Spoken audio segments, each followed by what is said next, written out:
طب سريعا برضو رأيك في صلاح محسن وصفقة ب 38 مليون جنيه، شايفها برضو عاملة ازاي ورؤيتك لصلاح محسن؟ هو اولا ما فيش اختلاف على موهبته، اللعيب ده امل مصر.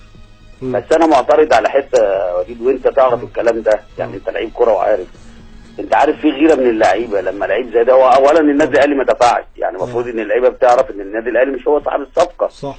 دي جايه له مجامله او جايه له هديه، واخد بالك؟ دي حاجه. تاني حاجه ان اللعيب في السن ده 18 سنه وهياخد له مثلا 7 8 مليون جنيه وهو لسه مع كل الاحترام والتقدير لسه بقول يا هادي في الكوره.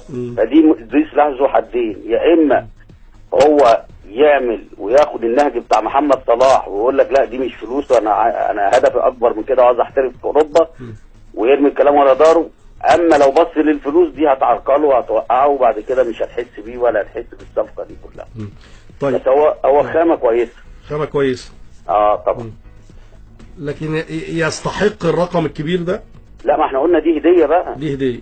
لا اصل انت عارف، انت بتعلى كمان، يعني خد بالك.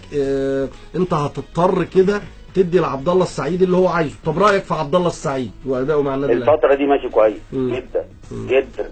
يعني كان الاول انا كنت بقول ايه، مرهق وبيستخبى وواخد اكتر من اللازم والمذيعين بيقفوا جنبه والكلام ده، واخد بالك؟ لا دلوقتي بقى ايجابي قوي. صح، بدا يتحرر شويه. انت عارف ليه؟ لان في اجايه خف الضغط عليه. صح. يعني انت مثلا لما كنا بنلعب انا وانت كان خف الضغط على رمضان وعلى حسام وعلى فيليكس وعلى كله.